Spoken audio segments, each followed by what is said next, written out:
Ready for a count?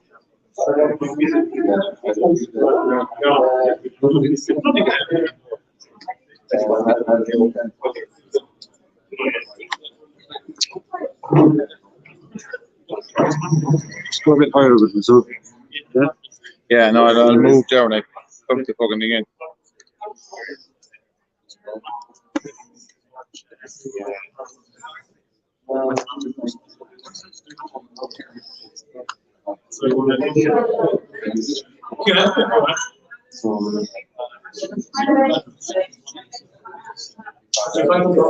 Okay, there, Andy.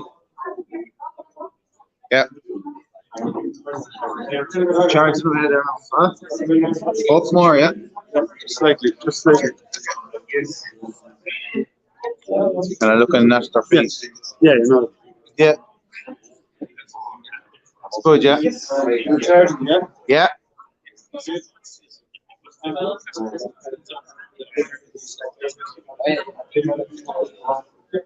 Yeah.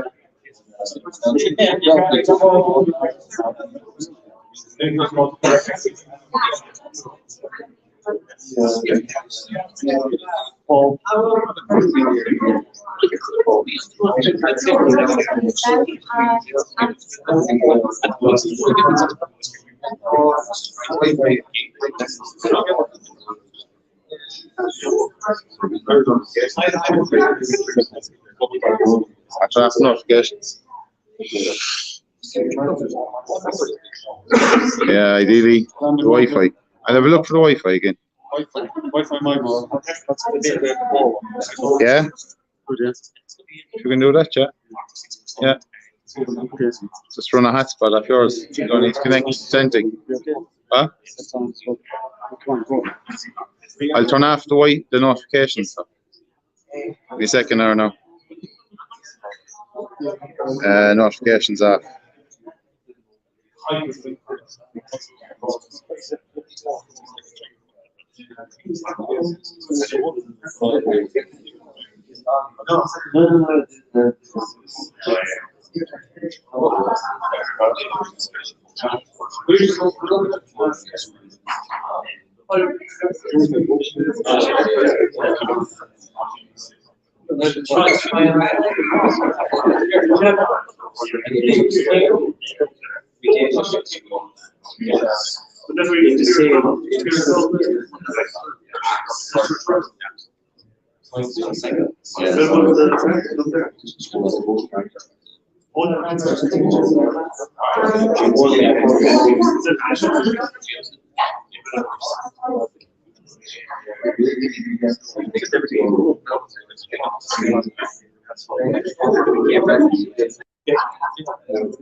Sean was staring at it.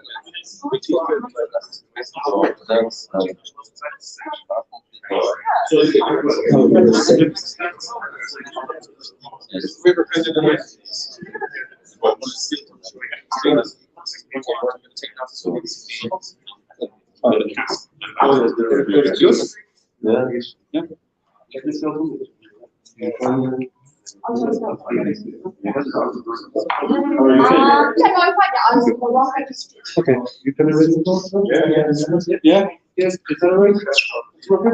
Okay. Hello. Welcome everyone to our next event. Andrew from the TreatyWS Society. We've got the guys here from Fercullen who've come down and put on a beautiful show for us. Got some fantastic whiskies for us to try. John Cashman has come to see us. Very distinguished career in the whiskey industry, which I'm sure he'll tell us all about. It's great to have you all back with us here at another event, and for those who are joining online as well, great to have you too. So yeah, enjoy your evening, and we'll talk to you. Yeah, brilliant. Thanks very much. Firstly, everybody, delighted to be here this evening. We've been sort of back and forth for a few months about this event, and I think it was first mooted like in the middle of COVID last year, soon after you guys started up. So it was pushed out a few times, and we decided we wanted to do an in-person. We pushed it out far enough that we could actually come down and be here in person. So delighted to be here. My name's John Cashman. I'm the head of whiskey for Powerscourt Distillery. I've been in the industry for over 20 years now, the Irish whiskey industry. So I've been there from the very beginning when there were 3 whiskey distilleries in Ireland, all the way up to now, where I think there's, as of last week or 2 weeks ago, when Lochrees started, I think that was 45 whiskey distilleries operational in Ireland. So most of my career has been with the same company, and that was, of course, Cooley Distillery. And when Cooley was purchased by Beam, I went with Beam. I didn't go with the Teelings. I went with Beam and took responsibility for the whiskey brands globally. And then when Suntory purchased Beam, I took on added responsibility for all whiskey brands. So it was the likes of Lefroy, Bowmore, Auchentoshan, and Yamasaki, Hibiki, Akshu, Jim Beam, Maker's Mark, and the Cooley brands. So it was an exciting time in my career. And back then as well, I started getting more involved in whiskey blending and introducing new styles of whiskey. So the Kilbeggan small batch rye I released, the Kilbeggan pot still, the Tyrconnell 16 bourbon, Tyrconnell 16 Oloroso and Moscatel, Tyrconnell 15 Madeira. All those I released prior to leaving Beam Suntory. So I left Beam Suntory about 2 years ago, and with my association with Noel Sweeney, because obviously Noel was the former head distiller of Cooley Distillery, it was always a plan to start working with Powerscourt. I am a Wicklow man, born and bred from Rathdrum, County Wicklow. So Powerscourt is a little bit more local than the head office in Osaka, in Japan, you know. So it was always a plan to get back into Wicklow. So I joined Powerscourt a year and a half ago now, on a consultancy basis, just working with corporate strategy and things like that. And then at the start of this year, Noel Sweeney left the organisation from his day-to-day operation. So he was our master distiller and master blender, and he stepped aside, and I took on that role as a head of whiskey rather than a blender and distiller. I am not a scientist. I'm not if something went wrong with fermentation, I wouldn't know what to do. So we sourced someone who did, and 3 months ago now, Paul Corbett joined us as head distiller and head blender.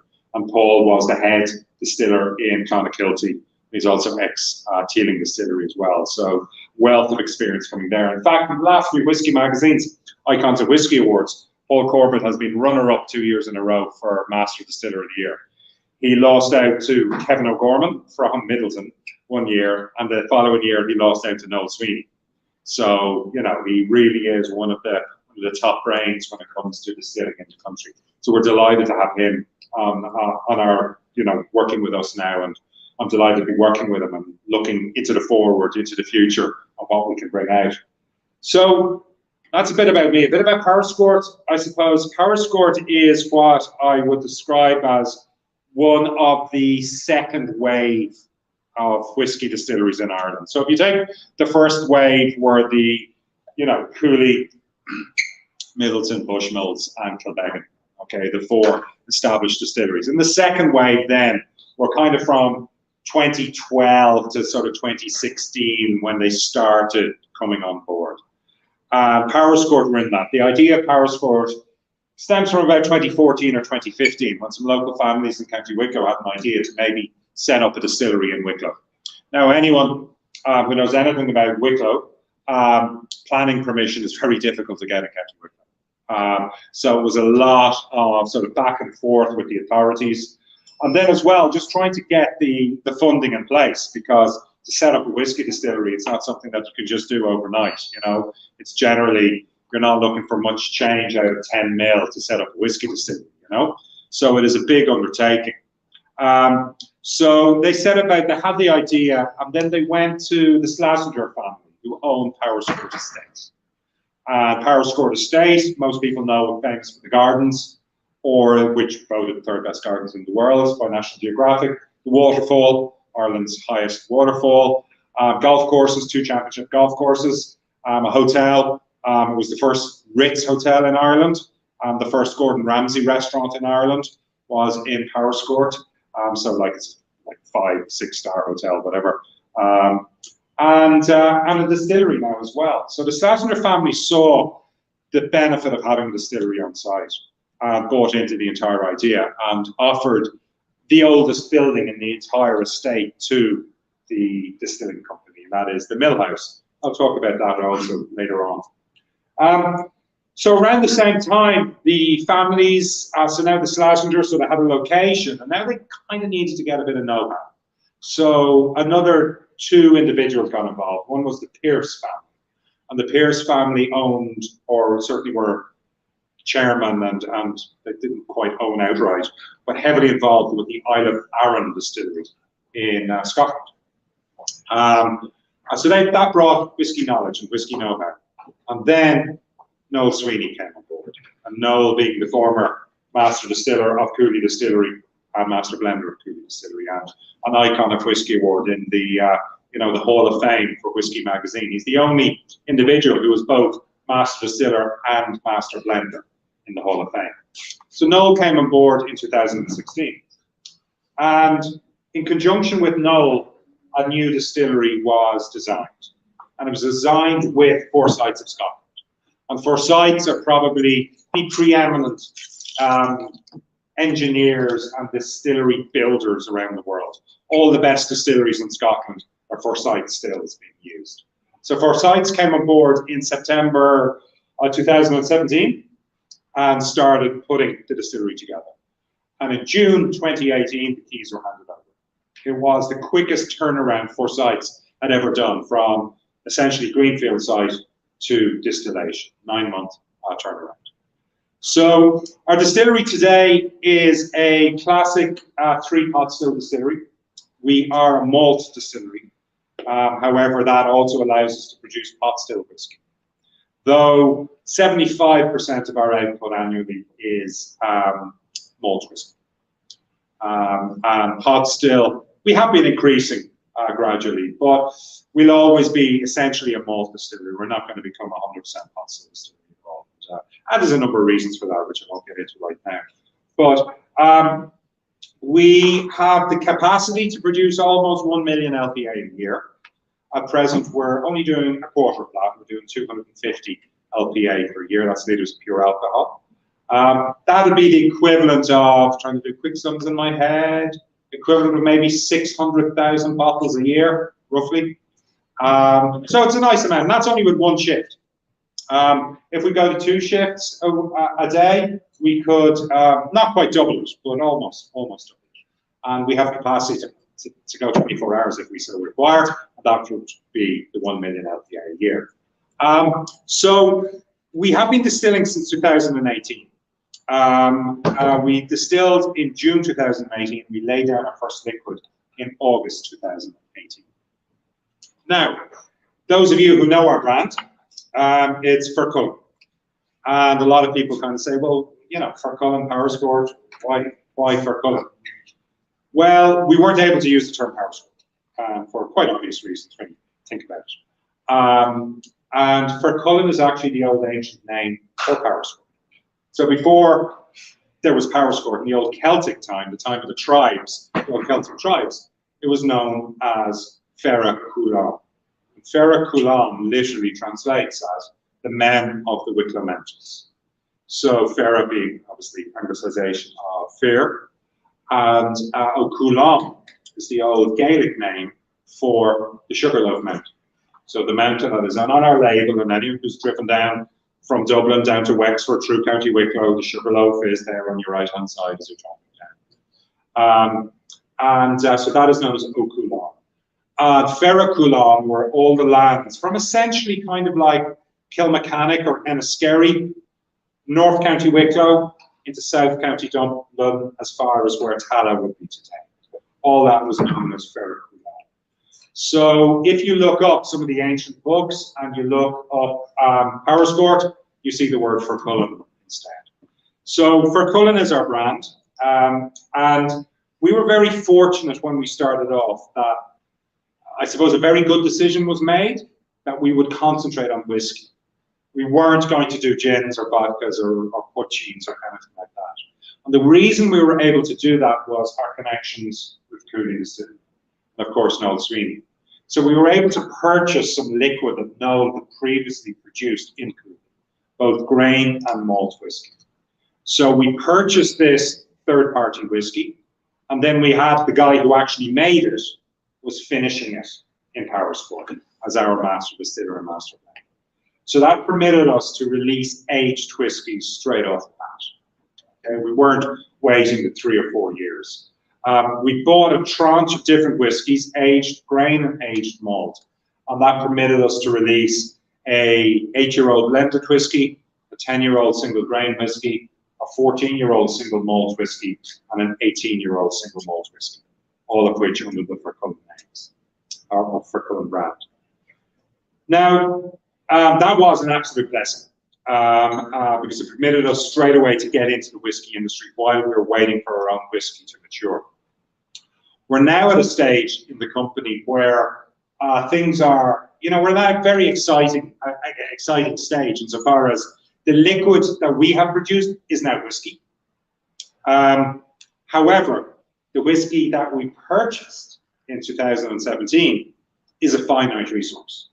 It is getting smaller and smaller, but also getting older and older. So over the next 12 months, you're going to see a lot of change with us. You're going to see a lot of the brands that maybe you've fallen in love with, hopefully, and that you have at home. Unfortunately, they will be disappearing. Why? Simply because we just don't have the liquid anymore. So our 8-year-old blend will be gone by this time next year. Our 10-year-old single grain will be filtering out over the next few months, but it's going to be replaced. I'm going to be producing a 15-year-old whiskey.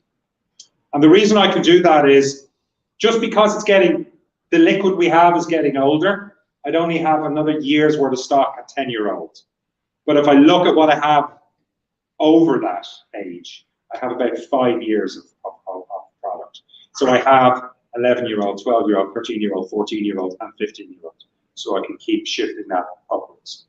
So I'm going to release a 15-year-old Irish whiskey, probably first quarter next year. It's going to be slightly different to our traditional grain whiskey, whereas our traditional 10-year-old has been all bourbon barrel matured. This new one's going to have a little bit of Madeira influence as well, because it's one of my favorite finishing casks. So I'm going to introduce that into it. So that's going to happen. Our 14-year-old single malt is already finished. It's gone. Okay. The last bottling I did of that was 16-year-old single malt going into it. You don't have to be an economics expert to realize that's not sustainable. So I've just had to hit that one on the head and that's gone. Okay. Our 18-year-old will be disappearing. I think I've done the final bottling of it, but I'm replacing it with the whiskey we're going to taste at the end of this tasting, a 21-year-old. So the same thing. I've allocated enough liquid to allow us to have at least 5 years stock of that, while still holding some back to be able to release a 25-year-old whiskey in 4 years' time, and maybe a 27-year-old whiskey in 6 years' time. So just holding it back. But the 21 is going to be limited every year, just a very, very small 8,000 bottles. Okay? So that's what I'm doing with some of the older stock. But what's really exciting is the new stock that's coming online. So our oldest liquid is now 4 years of age. So that is permitting us to bring that into the market. So the first whiskey I want you to try is using that liquid. And that is the whiskey on your left. Is it numbered, or does it say? It says Fercullen Falls. So this is the first release we've done using whiskey made in Powerscourt. Now, it is a blend. And a lot of people are sort of saying, oh, your first release, why are you doing a blend and not a single malt?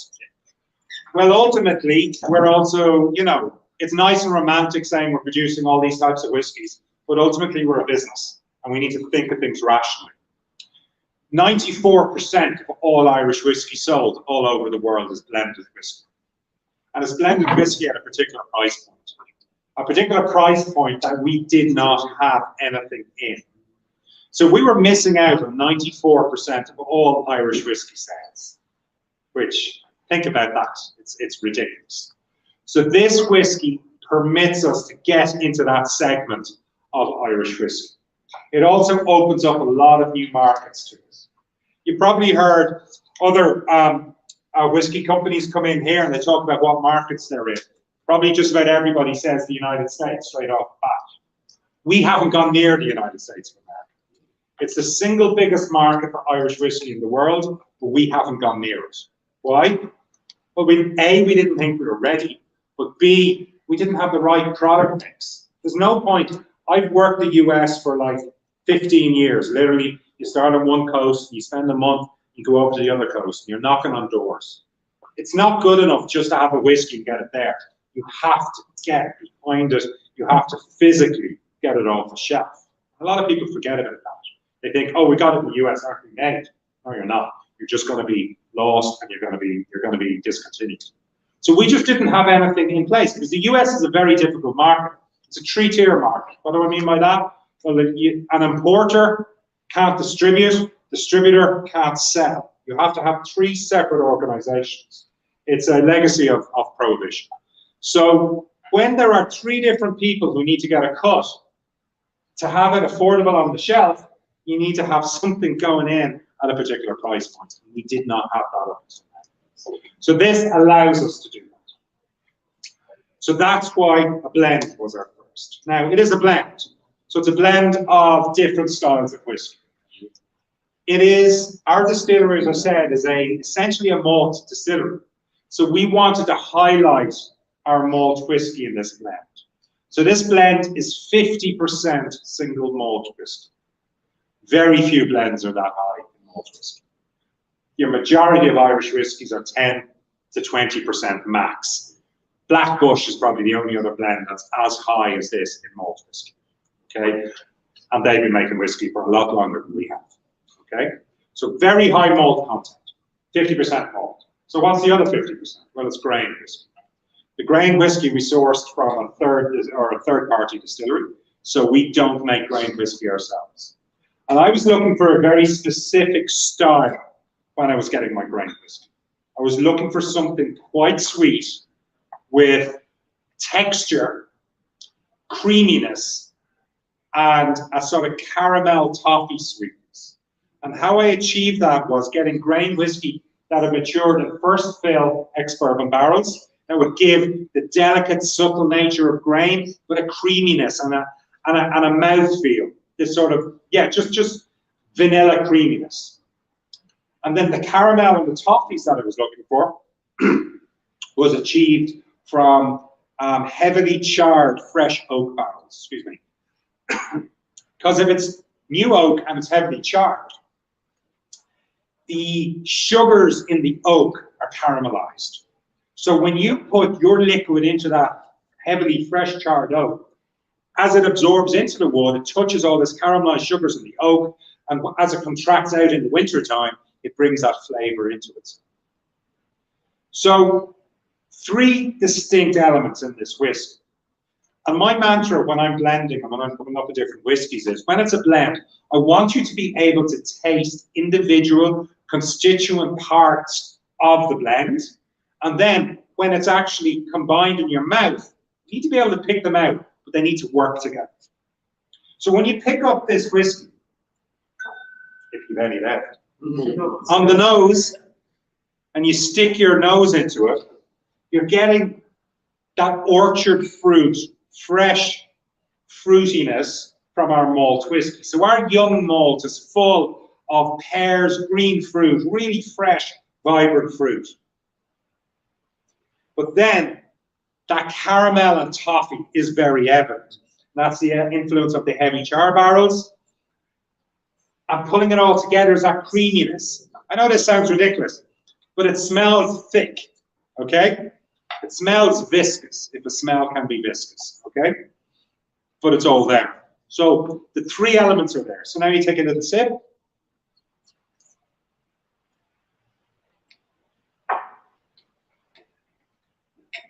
If you hold that at the front of your mouth, you don't taste that.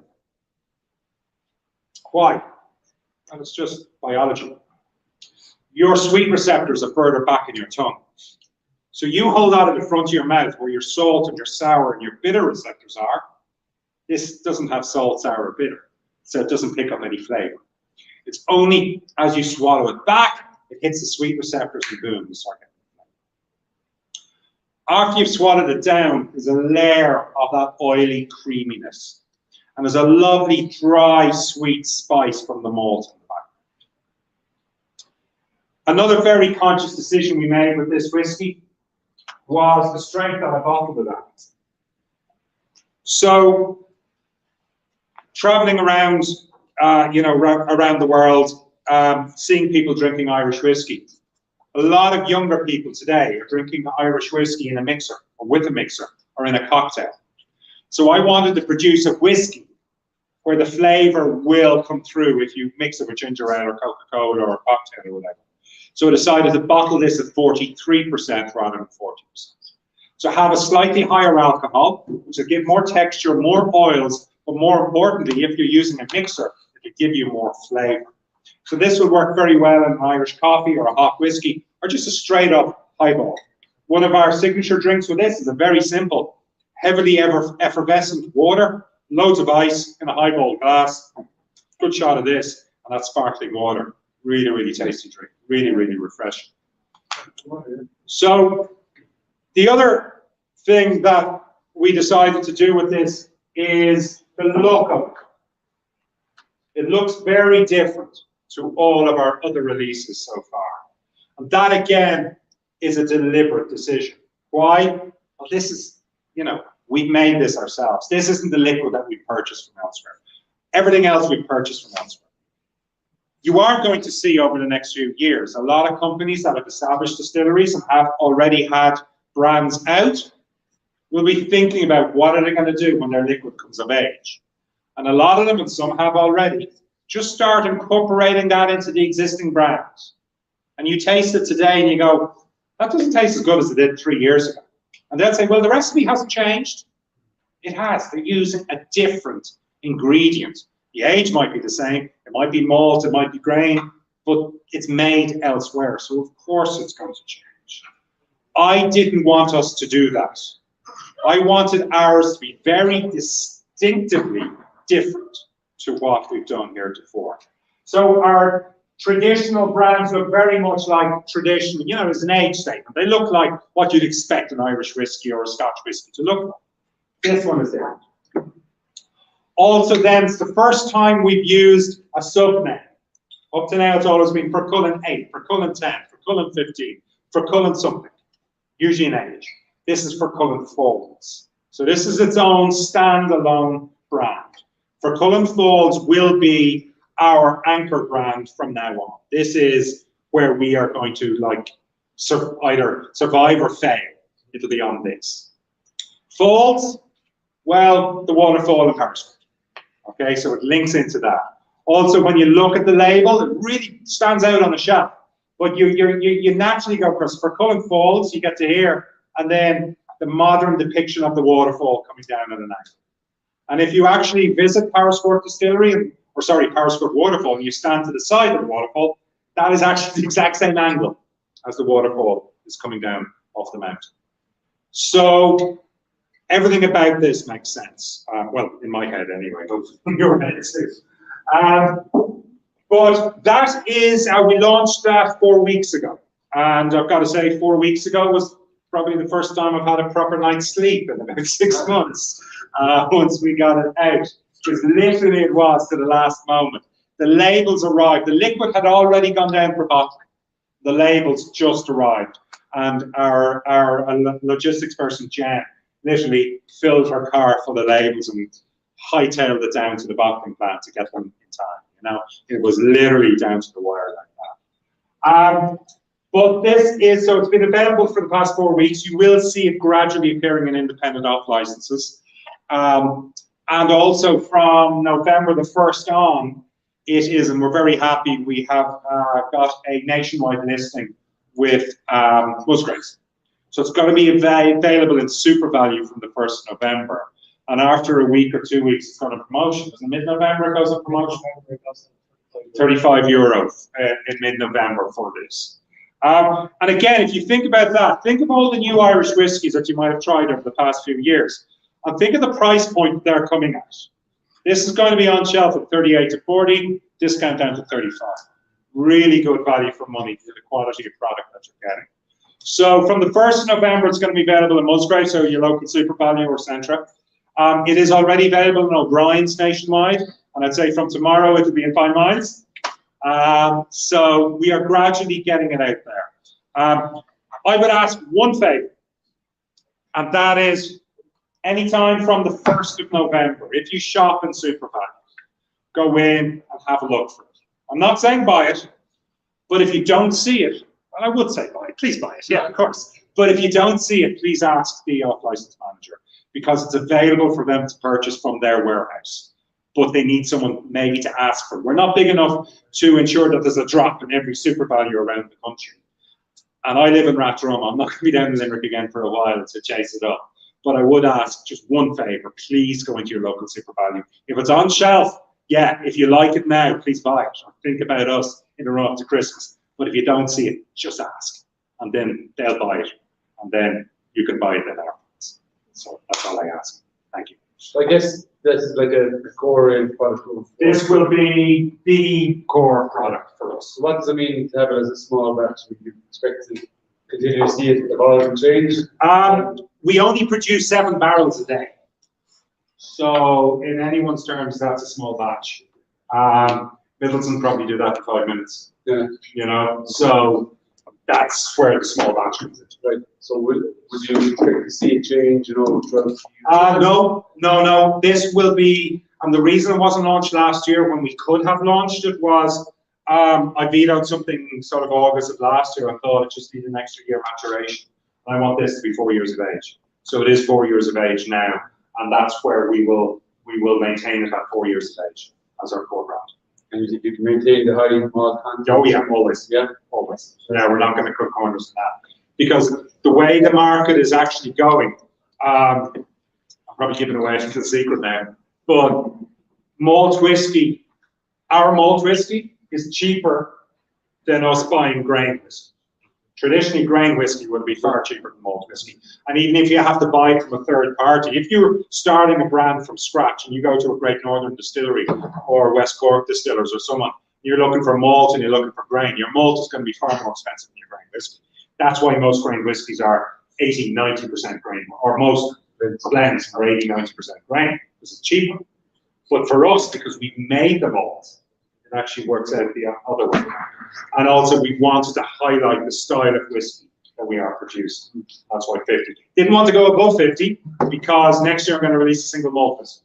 So I don't want to, you know, to eat into that. You know? So yeah, but this is our anchor brand. This is the future. What do you think of that? Honestly, I can take it all. I thought it was lovely. I should taste a hint of paddy off it. Hint of paddy off it. Yeah, not so strong. Now, smell-wise, Yeah. I don't like paddy whiskey because of the smell. Yeah. It's not the first time we've covered Yeah. that. I think Because it went down. More grain in the nose. Sorry? A bit more grain on the A bit nose. more grain on the nose than malt, but you can feel the texture of the Yeah, malt. the texture is more. Yeah. Most definitely. Tastes like a young. No. It doesn't taste like a young whiskey. No, it doesn't. Definitely not. Oh, brilliant. Thank you. Very easy to drink. Yeah, it is. Yeah. I was there last week. I was just emptying my recycling bin, and there was an empty bottle in it. It was like, shows how easy it is to drink. It really is. I was there about 3 No, it weeks. is, yeah. There's a lovely link to it. Yeah, there is. No, check it. And that's, as I said, that's due to the malt and also the higher strength. Slightly higher strength, just give that added oiliness and texture. Right. Yeah. Really. Brilliant. Okay. Any questions about it? Or? No? Phenomenal. Okay. Well done. What we're going to do next is I'm actually going to jump over number 2 and we go to number 3. But I'll talk it through first, and I'll explain the reason for doing that. So, whiskey number 3 is Distillery Select. Now, the story behind this whiskey is at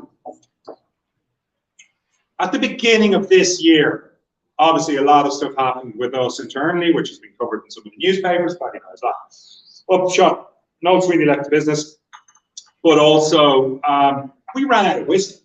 I know it sounds ridiculous, but we actually ran out of whiskey. We had nothing to sell. And due to, you know, different things and containers being stuck outside Shanghai because of lockdowns, XYZ, we couldn't get any bottles, we couldn't get any labels, so we couldn't just physically bottle stuff. So if you were unfortunate enough to visit our distillery in January, you'd have seen nothing on the shelves. And I took over the role as head of whiskey at the beginning of January, and it was like, okay, geez, what can we sell, you know? And what can we do that's slightly different?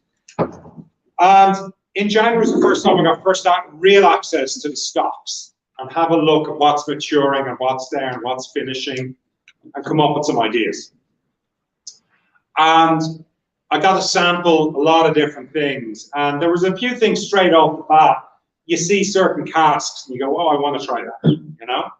And one of them was, being a proud Wicklow man, was a grain whiskey maturing in Wicklow Brewery Imperial Stout barrels.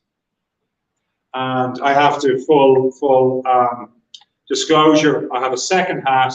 I'm also director of an organization called Wicklow Naturally, it's run by the Wicklow County Council, and it's a, basically, we support and promote Wicklow-made produce both within County Wicklow and then around the country. So it's kind of like the old guaranteed Irish thing, you know, you get that sound. Well, in Wicklow, that's our version of Wicklow Naturally. So I've always been about supporting other organisations within County Wicklow. So Wicklow Brewery, I think, were the first of the independent brewers in County Wicklow. Everyone's heard of Wicklow Wolf. They've been great marketing. But Wicklow Brewery were there before Wicklow. And Wicklow Brewery began on the 12th of December about 10 or 11 years ago. So every 12th of December, they release an anniversary bottling of some type of a beer, a one-off. And 12/12/20, they decided they were going to do an Imperial Stout. And they came to Powerscourt and asked Powerscourt if they could purchase some old whiskey barrels. And Powerscourt went, no, we want to give them to you instead, on the proviso that when you put your beer into them, we get the barrels back. So we got the barrels back and we put some grain whiskey into this. So they had used our barrels to age an Imperial Stout, 9% alcohol, aged for about 7 weeks, emptied, released on the 12th of the 12th, 20. We got the barrels back and put grain whiskey into it. So a full kind of year after that, I found out that this liquid was maturing in our warehouse. And tasted it and went, wow, that's really good. Give it a little bit more time. That's something I'm going to release for Father's Day. I know it's a bit of a cliche, beer matured whiskey, but you know, I thought, yeah, that'll be a nice time for it. But because of everything that was happening in our industry at the beginning of this year, I had to rush it forward. So I managed to get it bottled for St. Patrick's Day. And I did a single cask release, just 300 odd bottles. I think it was €90 a bottle. Sold out in 2 weeks. Boom. It was only available in our distillery. We didn't go anywhere else. Distillery and online, 2 weeks gone. So then the powers that be were like, okay, John, you've got to follow this up with something. I hadn't time to really start messing around and maturing other things, but there were some more barrels of that left. So I took the easy offer and said, right, I'm going to marry some of these barrels together and I'm going to release it as a distillery exclusive. So that's why this is called Distillery Select. In my career, having worked with many different distilleries, one of the things you see very common in Scottish distilleries is you visit a distillery and there is a bottle of something there that you can only get in that distillery. Powerscourt never had that. So I said, okay, we'll come up with something called Distillery Select, and that will facilitate, if I find a barrel that's really, really interesting, and so interesting that I'd be ashamed to marry it or blend it with something else, I have an outlet for it. I can just put it under this Distillery Select label, and we can launch it in our distillery. So that's where this whiskey comes from. It is a grain whiskey. It's an 11-year-old grain. Just to remind you, it is number 3. It's not number 2. It is an 11-year-old grain whiskey that has matured. This bottling is almost 18 months in the Imperial Stout casks. Now, personally, I love working with grain whiskey. Why? Well, grain whiskey is it can absorb flavor quite easily and quite well. You can play around with it and give different nuances and different flavors quite easily. The grain whiskey that we use is all Cooley grain whiskey. So it's 94% corn with 6% malted barley, distilled in the column stills in Cooley, and initially put into first fill ex-Bourbon barrels. That's one of the differences between Irish grain whiskey and Scotch grain whiskey. In Ireland, we really take care of it and put it in good barrels. In Scotland, they use the leftover barrels from the malt, because they're all about the malt. The grain is just a bulk out of blends. They don't really care about it like we do.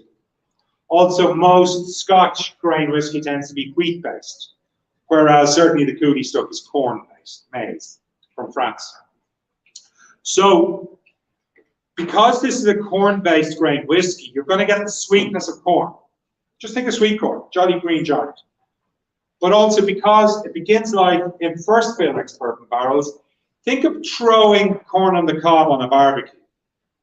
Think of that smell, that sweetness, that caramelized sugars in the corn. That should be coming through on the whiskey. Yeah, yeah. So on this, I definitely get the sweetness of the corn. But again, there is another aroma coming through on this. And that for me is like a really milky coffee, a latte or whatever. What's that really milky coffee called? Flat white. Flat white. Think of that, okay?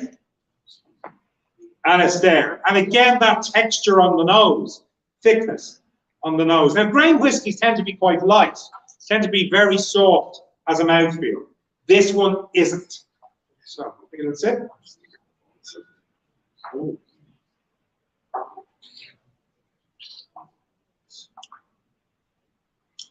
Lots of texture. Really viscous. This is like the difference between drinking some cream, a little spoonful of single cream or double cream. The double cream, that thickness in your mouth, this has this. I should have said at the very start, this is bottled at 49%. It's not 40%, it's 43 or 46, it's 49. Reason for that was when I'm coming up with whiskies and I'm blending things, for me, what's really important is that the aroma or the nose and the mouthfeel both have to be evident. And when I was coming up with this one, and I was going from 40% all the way up to cask strength, which was about 58 or 59, I can't remember now exactly, and at bits of each, I would nose and I would taste each one of them. And I found that above 49% was too alcoholic. It was a burn, it wasn't great flavour. Below 49%, there was a really good nose, but it was too watery. There wasn't the mouthfeel, there wasn't the texture. 49 was the Cinderella sweet point, you know? Or it wasn't Cinderella, it was Goldilocks. That's it, I knew I got Disney mixed up. The Goldilocks, that was the sweet point. Absolutely perfection at 49%. Now, I could do a similar experiment tomorrow with other casks and 49 won't work. And that's the beauty of whiskey. That's the beauty of, you know, each thing is individual. You've got to think of every barrel of whiskey is essentially a living, breathing thing. It changes. It has character. And that's why single cask whiskies are so often, you know, sought after. If I find a really, really good single cask whiskey, I'm straight up to the lads. Lads, come on in. You've got to try this. You know, this is just amazing because hopefully I'll get to release it. You know, That's a good Friday. that it's generally a Friday. It's generally a Friday. So Finish early. you finish early Friday, yeah. So this whiskey is so 49%. It's a grain whiskey, matured for almost 18 months in whiskey barrels that held Imperial Stout for 7 weeks, and then we got them back. So the other thing I find with this whiskey is there's a maltiness to it, which isn't there in grain whiskies. And why is that? It's the Imperial Stout. It's those 7 weeks. That beer has just infiltrated the first few decimal points of a millimetre of the wood. We put our whiskey into it, and it's pulling that maltiness back into itself. One of the other things it reminded me of the first time I actually noticed it was as a child growing up. My father was a founder member of the local rugby club in Rathdrum, and I was the first player's child, if you know what I mean. So my parents would always have some of the lads back, you know, after a match or a weekend or something like that. And I might come down as a toddler the next morning, and they might have been drinking stout, and there'd be stout, you know, just on the floor. That smell I was getting of spilled stout. Oh, it's just a toddler, you're picking up the empty bottle. That was that.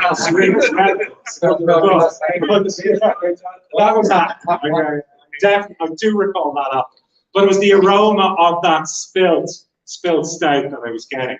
So the stout really has a big influence on this whiskey. Later on this year, I hope to release something similar but different. Hopefully just in time for Christmas. I'm going to have one in conjunction with O'Brother Brewery, who are another Wicklow-based brewery. And this year they released a beer called Opus One, which if anyone here is real into their craft beers, they would have heard of this beer, because it's widely regarded as the best beer release in Ireland in 2022. It was also an Imperial Stout, but it was like 12% alcohol. A half-litre can at 12%. I mean, you sat and you sip that all night, you know? But when I got those barrels back in the nose, completely different aroma to the Wicklow Brewery one. So we're looking to release that now in November time. Hopefully it'll be available in O'Brien's. It'll be just O'Brien's and ourselves, the distillery. But if there's another thing I would ask you, if you sign up on our website, get our newsletter, that will let you know whenever we're having new releases and special releases and things like that. But I hope to have that in November time.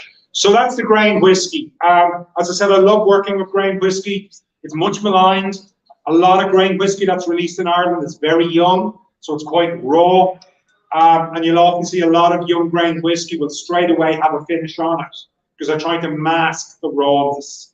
This is 11-year-old grain whiskey with a finish that just brings it almost into the realm of malt whiskies. It's got character, it's got depth of flavour, it's got mouthfeel, it's got something that you can actually sit down and think about, rather than most grain whiskies, which you just kind of shoot back and it's gone. You know, They're very distinct. It's very Imperial Stout makes a huge difference.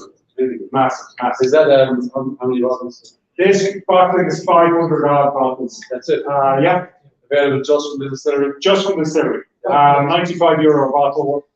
Good. Sorry. 95, 552 bottles. Yeah. That's the Imperial Stout. Yeah, distillery select. On the first release that John was talking about, year. And on this one with 2 batches, with 2 casks, we got 552. So it's slightly different. It's very similar. This has 3 months more, 4 months more maturation in the stout casks, so it gives more texture. You didn't release a Cashman version of this? Did you? No, so it was 49. 49 Or you had a single cask? single cask, 49. How would that differ? That's now. It's gone. It's sold out in 2 weeks. Good as that. Yes, that's time of maturation. It's not.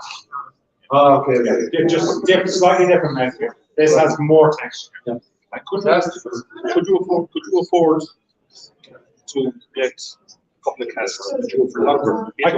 I could, but It's a gamble, I know. yeah, it is. Cask match, you can never turn back time. Yes.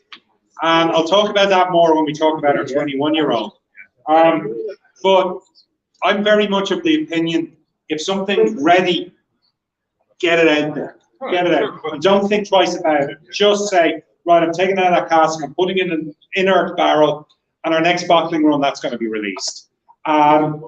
Because unfortunately, you never know that it's gone too far until it's gone too far, you know? And then you have to blend it away with something. So there are certain casks that I will keep on top of more than others. So some of the classics I will just let, you know, I'll leave them and I might check them once every 6 months. But there are other ones I might check monthly. Or there was one recently that I did in conjunction with, actually, a man well known around these parts, Keith Wood. He's involved with a members club called La Grande Société. They're generally a wine club, and they have their own vineyard in Bordeaux. They shipped me over 2 barrels of their Grand Cru wine, empty. I got the barrels over, and I checked them out. One of the barrels was shite, so I put that away, but the other barrel was good. So I sold them some 16-year-old malt whiskey and put it into the barrels. And it was something that they want to release amongst their membership. And they'd never done a whiskey before. So they were very nervous about this. What I didn't let on to them was I was very nervous as well. Because red wine can ruin a whiskey. Really can. So that was one that literally every 2 weeks I was checking to make sure that it was just, because red wine can just add too much tannin to a whiskey. And so I was checking it, and at 14 weeks, I was like, right, that's done. Boom. They were like, only 14 weeks. I said, yeah, I'm happy.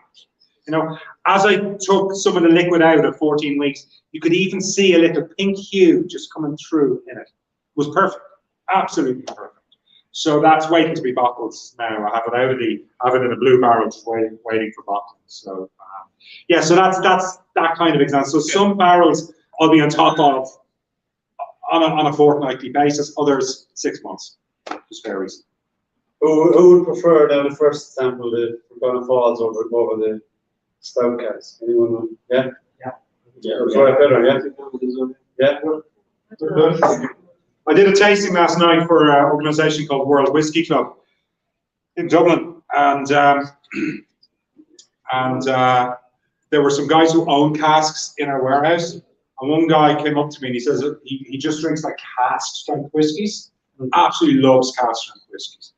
And he says the favourite of, and it was these 4 that we were sampling, plus one other one that are 14-year-olds. He said his favourite was Fercullen Falls. He said it just had everything, you know, and that was really gratifying to hear that. Delighted. Two good whiskies so far. Thanks for coming towards me.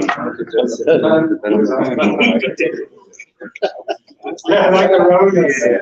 One of the first things we had was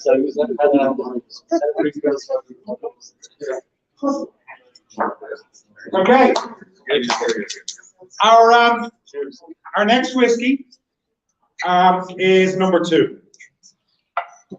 So, story behind this whiskey, and it's actually, you know, it came into my head just last week when we finalized what we were going to do down there. All of these whiskies are post Noel Sweeney. So these whiskies are all whiskies that have been released this year. So they all have, you know, a lot of my influence, I suppose, and some of my thought process behind that. That's why there's kind of stories behind them. So this, number 2, which is our 3rd whiskey to taste, is the 2nd release of our Estate Series.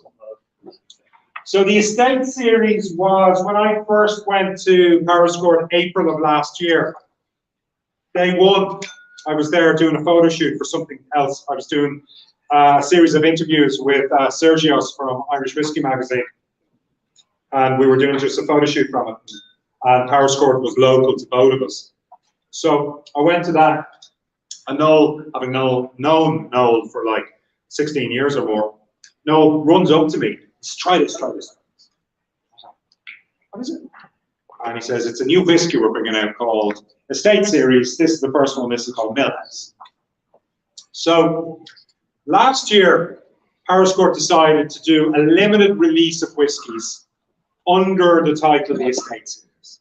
And the Estate Series is basically where you get inspiration from a landmark or a building or a site or something on the Powerscourt estate. Okay? So the first one was called the Mill House. The Mill House is our distillery. That's the oldest building on the estate. That was where all the barley was brought to, was milled down into flours. And our distillery is built on behind the Mill House. The Mill House dates from the 18th century. So the first release of the Estate Series, the Mill House, was a single grain whiskey. And it was a combination of, was it 10, 11, 12? 9, 11, and 10. 9, 11, 9, 10, and 11. Jesus, it's confusing. I'm already jumping around in the numbers. 9, 10, and 11. So grain whiskey from 09, 10, and 11. And it was grain whiskey that Noel had decided to finish in Amarone casks. I went, Amarone, that's interesting. Why Amarone? He goes, well, it's my favorite type of wine. It's like, he's master distiller, he can get access to different like wine styles, so he decided to do Amarone finished grain whiskey. So last year, 2,000 bottles were produced and sold out in 3 months. If you see any on shelf, we sold out by Christmas. If there's any on shelf anywhere, that's all there is. Okay. So January again this year, after Noel had gone, my first chairing of this sort of new product development committee, the team said to me, okay, John, what are you going to do for Estate Series number 2? And by the way, it has to be released in June. Jesus. You know, that's putting pressure on. So I have a look at the stocks of whiskey and what we have. And I'm very conscious of what Noel had done. Noel and I, you know, worked together in the past, and a lot of what I've learned about whiskey has come from Noel Sweeney. But I'm also very conscious I'm not Noel Sweeney. So everything I need to do, I have to probably put more thought into it because I'm not the name that Noel Sweeney is. And also I don't want to be. I want to do something on my own 2 feet. I don't want to just copy what Noel has done. So Noel released the grain whiskey, and a lot of people assumed wrongly that this series was always going to be grain whiskey. So I said, well, the first thing I'm going to do is make sure it's not a grain whiskey. So I started looking at stocks, and I went, okay, there's some interesting stuff here. But I also wanted to acknowledge Noel and tip of the cap in respect to Noel. And Noel's favorite wine, he said it to me, is Amarone. So I said, okay, what I'm going to do now is ensure that every one of these releases has some type of Amarone influence. So I started looking at our stocks again and found some 19, almost 20-year-old single malt whiskey that had been maturing in Amarone for 3 to 4 years. I went, okay, that's going to be my base. Now, if I do a release that's 19, 20-year-old single malt Amarone finish, it's going to be like €200 a pot. So I don't want to do that. Okay. One of the other things, everything has to be affordable. So I'm going to blend it. So now I need to find grain whiskey that complements this. So went to our stocks, knowing Cooley whiskey as well as I do, pinpointed some of the 11-year-old grain whiskey. That is real sweet spot of what I'm looking for this blend. And then it was a matter of just getting the percentages right.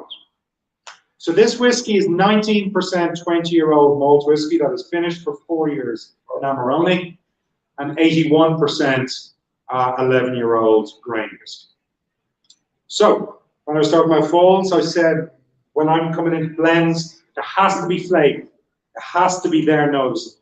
The Amarone malt is going to bring intense dark fruit, plums, autumnal fruit, all of those types of things coming down. The spice of the malt is going to be there, the tannic nature, the dryness that you're going to get from 20 years in an ex-Bourbon, or sorry, 16 years in an ex-Bourbon, and an extra 4 years in Amarone. That tannic nature is going to come. The 11-year-old is going to give the finesse, it's going to give the subtlety, it's going to give the cream, it's going to give the sweetness. All of this should be noticeable and then combined together. Why are you going to put any sort of age statement on? Good. Actually, I should have asked you to ask me that question. The reason for that is I wanted this whiskey to be all about actual liquid, and I want people to talk about the liquid rather than the age. And a blend is the sum of many parts. And again, a lot of an Irish whiskey, we have like good entry-level blends. And after that, we don't really have intense quality blended whiskies. The last really outstanding blended whiskey that I recall that was double digit was like Kilbeggan 15, which was still to this day the only Irish whiskey ever to be named the world's best blended whiskey. Not many people know that, but it was, and to this day still the only one. But so there's a gap there, and I wanted this whiskey, I wanted people to talk about this whiskey, and then maybe they pick up the box and they look and they go, oh, 20-year-old malt and 11-year-old grain. But I didn't want the age to be on it, because then people are making up their mind before they actually try it. That's the reason I didn't put an age. So you believe in the liquid? I believe in the liquid straight off the the bat. I believe the need is to sell it. Yeah, I mean, if you see that the age of liquid that's in it, or it's they were fighting for that. They said no, they were happy. No. Yeah, I was happy enough to just let this. This is €75 on shelf. Yeah. So 19% 20-year-old whiskey. That's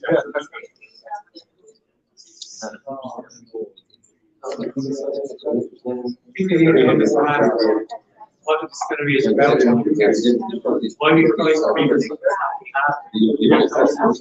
that's what that's yeah. And I'm just sitting there, like, one of the things, like certainly I always did in the past and continue to do now is, you know, it's ensure that whiskey is at an affordable price.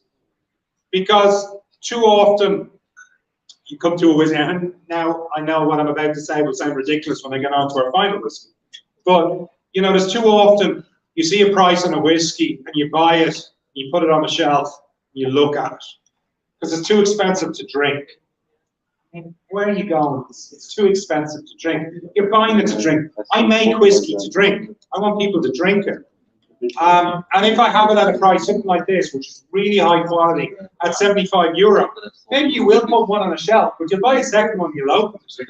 And then you might buy a third one to replace the first one, you know, because it's affordable. So this whiskey as well, we trebled the production, so this was 6,000 bottles. As opposed to 2,000 bottles.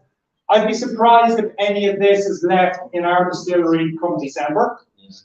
I have a feeling this will probably sell out this side of Christmas. And this is the second. This is the second of three. Yeah. So and the first one that sold. First one sold out was grain whiskey. That was all grain whiskey. Okay. And that was all Amarone finish. Okay. This is Amarone influence because it's only the malt whiskies Amarone. Okay. So because that was a pushback I got from the Department of Agriculture as well. What do you mean by Amarone influence? Because no one had ever put that on the label. Yeah. Yeah, part of it is Amarone. Okay. Yeah, not all of it, so I can't call it a finish. And you plans for the third release? Yeah, next year. I mean, yeah, well, I can. If you think about it, there are 4 styles of whiskey in Ireland.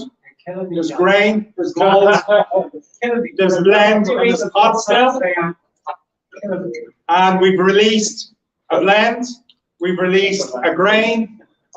So it's one of either pot still or malt. So you'll find out next year. But it'll be Amarone sometime as well. Yeah, that's. I checked. People thought it'd be a grain series of release. I said no. It'll have some Amarone influence. Will be all of these releases. Okay. You know. So that'll be June of next year. Will be the third and final of the estate series. Amarone is the whiskey. Yeah. Yeah. Do you know the Department of Agriculture? Yes. Labels. That's good. Yeah, every label that we release has to, before it can go into market, has to be approved by the Department of Agriculture and Marine. They approve everything, absolutely everything. And if they see something, if it has an age statement on it, you need to be able to back that up. If it has a cask finish, you need to be able to back that up. As I said Amarone influence. The question came, what does that mean? how can you back that up? I have to show, well, here's the That's actually good. 19% has been finished in Amarone. So yeah, They could have called Amarone. yeah, They wouldn't have questioned. they mightn't have, you know, but yeah, that wouldn't be my style either. I know. I want to be truthful. Yeah. So yeah, no, they are there, and they can, you know, they can also be the bane of our life. It could be stupid things that hold us up on, you know, but generally, no, it's good for the industry that there is that interest. Did they have some issue with provenance as well? I think it was at JJ Curry, the identified distilleries. Yeah. I don't think it was distilleries. I think they have an issue with different ages of product, where you're only allowed to state the youngest age on a label.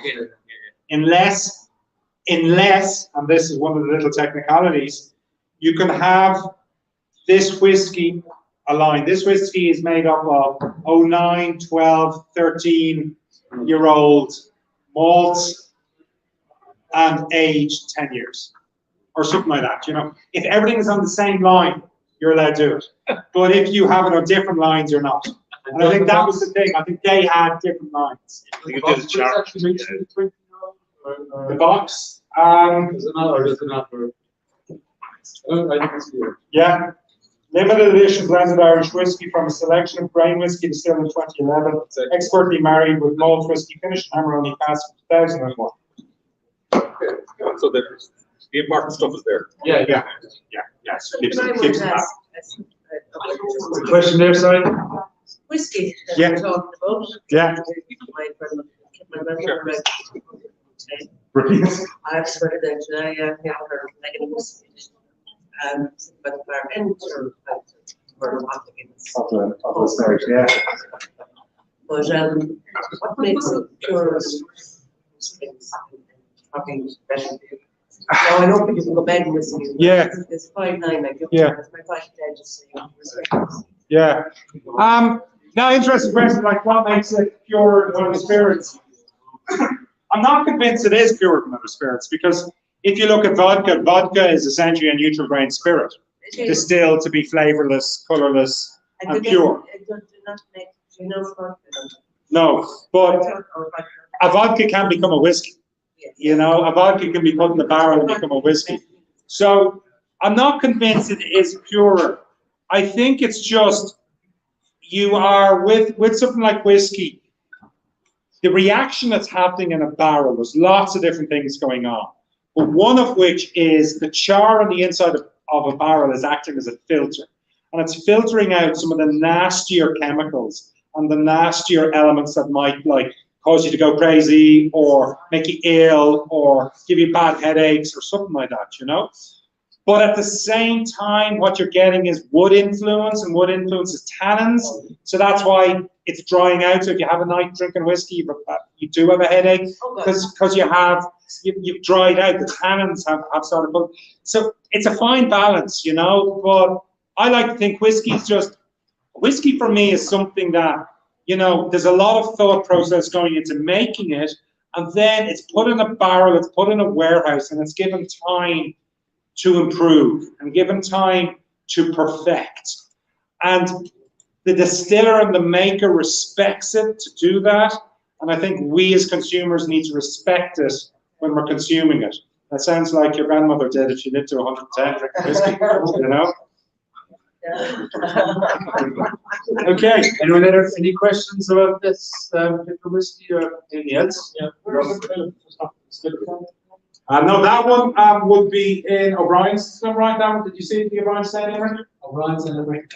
Yeah. We've done that in the distillery. Okay, so we're already sold out in the distillery. State one, we've done that in the distillery, well on O'Brien's. State two, we have available. Yeah. Oh, we do. So PowerscourtDistillery.com or your local O'Brien's. Oh, Yeah. It's really good, isn't it? Yeah. How do people feel? I mean, would they prefer that over Sorry? Sorry, purchase it. No, the only product we will have in Super Value will be Fercullen Falls from the 1st of November. Okay, but the last whiskey. No, that one is O'Brien's here in Limerick or direct from us, PowerscourtDistillery.com. O'Brien's by the Parkway? Yeah. You're the Parkway? There's a O'Brien's. Yeah. They have a great selection. And I'm sure Working on fine wines in the morning. I know wines. Yeah, fine wines. What did you say the ABV? I heard fine wine. That is 46. Spoke about it tonight. Yeah. 46%. 46. Yeah. And the first Fercullen Falls 43. 43. And Distillery Select was 49. And why did you jump from to the stout for the city? Because The stout it was more, it's a lighter distance.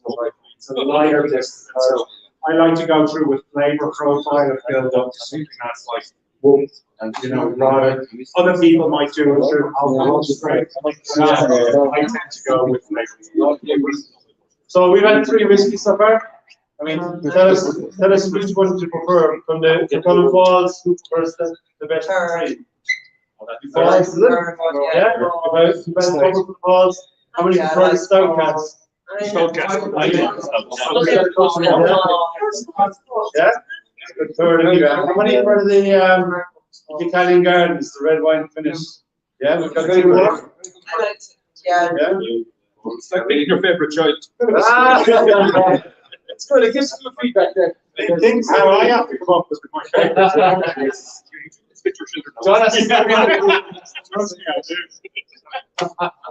Anyway, right. We build up now to the final whiskey tonight, which is our most recent release side. We did a launch for this last Thursday. And this is the oldest release that the company have done to date. And it's going to be part of our core range and available at least for the next 5 years. And this is Fercullen 21.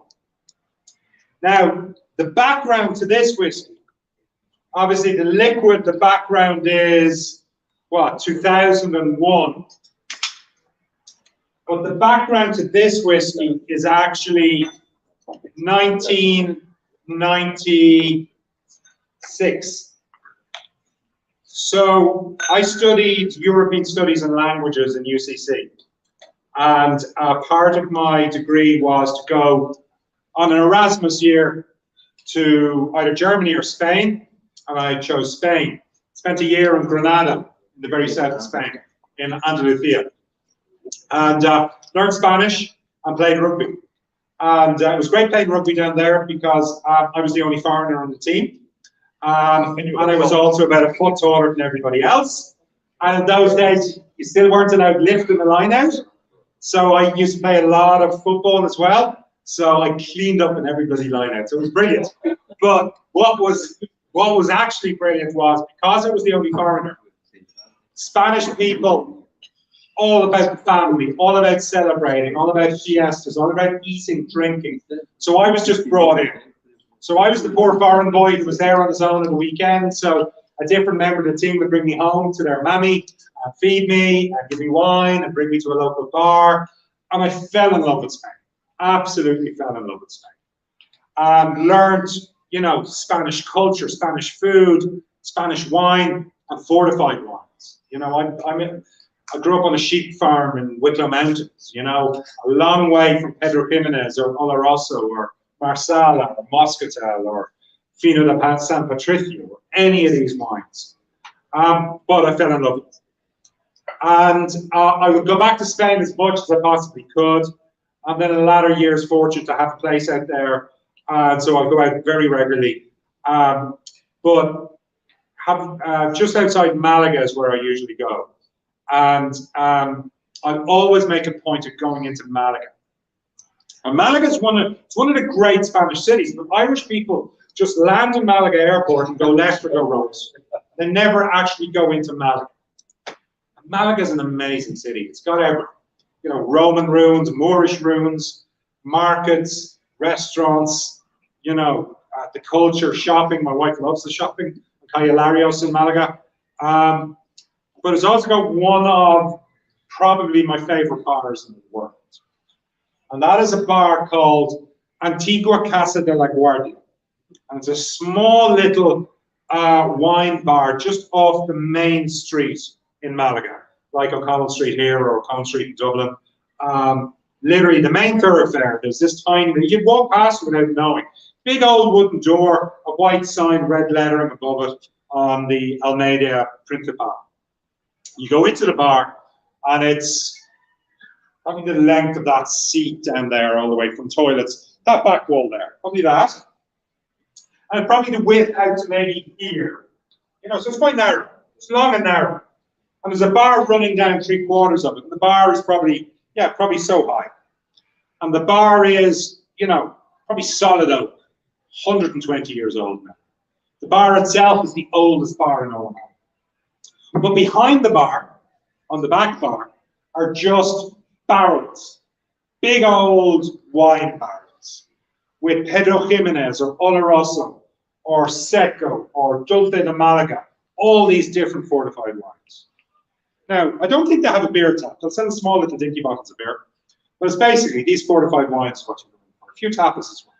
So you go in, you stand at the bar, order your whatever you want from the barrel. They'll get the little copita glass, go over with the tap, turn it on, fill up the glass, put it down in front of you. It's standing room only, there's no seats. So wherever you're standing, how they keep tabs on what you've ordered is with chalk. They just write in front of you what you bought, not verbally what you bought, the price of what you bought. So a Copita PX is probably 175. So 175 is written down, whatever else you've got. And then you get a second round, they'll just write down whatever you've got now, then add it up, rub it out, and put down the new price, okay? And then at the end, when you're leaving, they'll just tot it all up, you pay over, they rub it out, and somebody else comes in, okay? But I would regularly go there. And I was there a number of years ago now, say about 4 or 5 years ago. I was there with my wife, and I just said to her in passing, I said, I'd love to get some barrels from this place and mature some Irish whiskey, or finish some Irish whiskey in these barrels, and just bring that influence to an Irish whiskey. So it was I didn't get around to doing it, unfortunately. I didn't get barrels from there. But when I took over at Powerscourt, knowing Noel Sweeney like I do, I knew he would have had some barrels like that. And I went through the different barrels that he has maturing. And when I realized I'd have to change the 18-year-old and come up with a new whiskey, I said, right, I'm going to do something different again. Up to now, we've only been doing bourbon barrel matured whiskies. I want to bring this dream that I had 5 years ago of getting Andalusian influence into a whiskey. So I chose some Pedro Ximenez, which is very distinctive of Andalusia, and I chose some Oloroso, which is also very distinctive of the Jerez region, and decided to start doing that. Now, I didn't want them to overpower, because Pedro Ximenez especially is very difficult to work with. I sometimes refer to it as the avocado of whiskey maturation, because you're waiting for something to happen, and then it's just all PX. And so it's very difficult to work. So I didn't want too much of that. And personally, I love bourbon matured whiskies. That's my favorite style. My all-time favorite whiskey, don't shoot me, is not Irish. It's actually a Scottish whiskey. That's all bourbon matured. It's the Bowmore 17-year-old White Sands, which for me is the greatest whiskey ever made, but it's 100% bourbon barrel matured. So I love what bourbon can bring to a whiskey, especially in Irish whiskey. Because Irish whiskies being that bit more delicate, that bit more subtle, a bourbon whiskey allows the spirit to shine, or bourbon matured whiskey allows the spirit to shine. So I want to. Gets lost in the sherry garden. Sometimes it does. Yeah, if it's too much, yeah. And you know, I'm a traditionalist. I like my whiskey to taste of whiskey. I like a finish to just maybe give a different flavor somewhere in the background, but I don't want it to overpower it. If I want to drink PX, I'll buy a bottle of PX. Pedro Ximenez. I'm not gonna. I don't want my whiskey to be PX. You know. So in my head for this whiskey was going to be bourbon. The spine of it, the majority, the body is all going to be bourbon barrel mature 21-year-old whiskey. Now I want to bring in the influence of Andalusia. So PX and Oloroso was my thought profile. And around the time that I was coming up with the idea for this was just when we were in negotiations with Paul Corbett to come on board as our head blender and head distiller. So I started sending him down samples and saying, Paul, this is my idea. Okay, let's play around with it and see what really works. So we came up with basically a final product that was 70% all bourbon matured, and then the other 30% is essentially 20 Oloroso, 10 Pedro. So what I would expect and where I was coming from and why that worked was, again, you'll hear me say again, that creaminess of bourbon matured whiskey. I wanted that to be evident, that vanilla, that creaminess. I wanted the dry, almost leathery spice of Oloroso. Oloroso is like an aperitif in Spain. It's quite a dry, spicy sherry. Okay? And I wanted the syrupy, sweet nature of PX to be there, underlying it all. But too much PX is just going to overpower. So that's the quantity. So It's amazing though, 10% PX, and it still has a huge influence. I was pouring these for the online tastings the other evening. I went through the 4 of them, and I finally got to 21. Blown away by it. So much so I had to. Is that a sneaky sip? I did, of course I did, yeah. And I was blown away by it. But at the time I was like, unfortunately, it was pretty well. Yeah. To have it side by side, just to compare. I love to do it. So yeah, but it's like, I don't, if you ever get that bourbon, it's still in this room, you know about what sherry gas is. No, it's, again, on the nose, you have that creaminess, you really do. And there's also that syrupy, it's not PX syrup, it's fruit syrup. Yeah. And I often use the analogy, and the guys have heard me so many times, they're too young to remember this. Do you remember? Yeah, no, you're not. But as a kid, you know, I'd show up at my granny's house, maybe unannounced. And granny, you know, she'll always want to give you dessert after your dinner, always. But she wasn't expecting you, so she hadn't made an apple tart or whatever. But she'd always in the larder have tins of cocktail fruit, you know? And you open up the tin of cocktail fruit. And as a child, you never wanted the pear because it's really hard. And I didn't like cherries back then due to the texture, whereas now I go to my ears in cherries. But what I wanted, and what every child ever wanted from it, was the syrup, was the juice. And older bourbon matured malt whiskies, the flavor profile turns to fruity, exotic syrup. That is there. Smell it. That exotic fruit syrup. But then there's the dry spice of the Oloroso, and there's that other, like burnt sugar syrup, which is the PX influence. Is there. So then,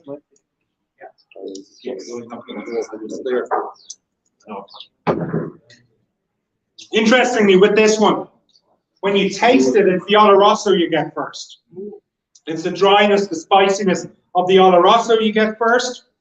And then you get, Jesus, I can't even talk because I'm salivating so much, the oils. And then you get that double cream, that oiliness, that bourbon, and the syrup, the PX coming in at the end. And then a dryness down the side of your cheeks. It's 21-year-old whiskey. It's the tannins of the oak. It's 21 years in the barrel. That tannins is pulling every bit of saliva in your mouth, all over your tongue, turning it into oils and evaporating.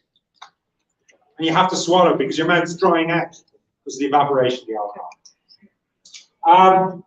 46%, €225 a bottle, which is, I know, up there. Same price as Teeling 21, the new Teeling 21, pretty much same price as Redbreast 21. Yeah. Pretty much same price. He's looking at something there. Bushmills 21, all around the same price. So what was the price? You missed the price. Yeah. Sorry, you missed the price. We were talking about it. The which one? We were talking about it. Oh, 225.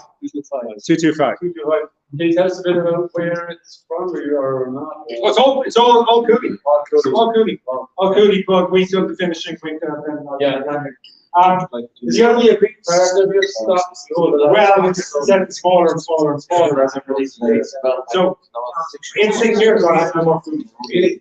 The owner of, I think you can realize how rare. Yeah. Yeah. It's very, like, there's 4 brands I've just mentioned who have 21-year-old whiskies. Yeah. Redbreast, Bushmills, Teeling, and us. Yeah, that's it. That's it in the Irish category. So very, very rare. The other thing I've done with this whiskey is, and I alluded to it earlier on, I have a year of release on it, like a vintage. So this is 2022 release.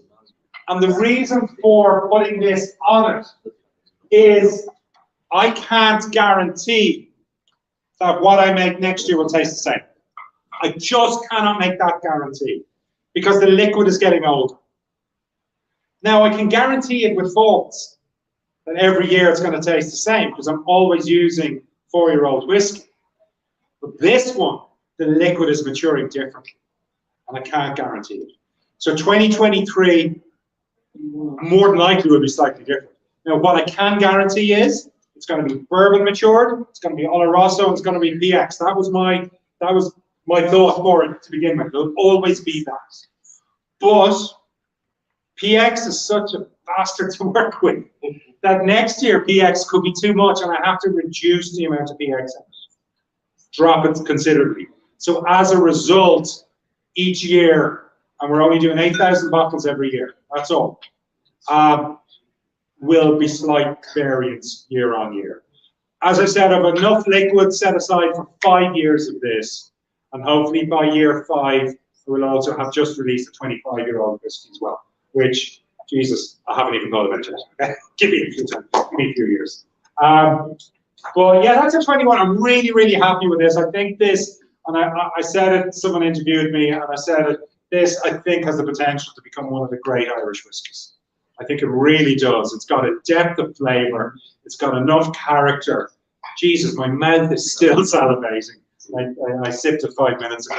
You know, really is going to be a spectacular whiskey at a price point, you know, on a par with everything else the same age.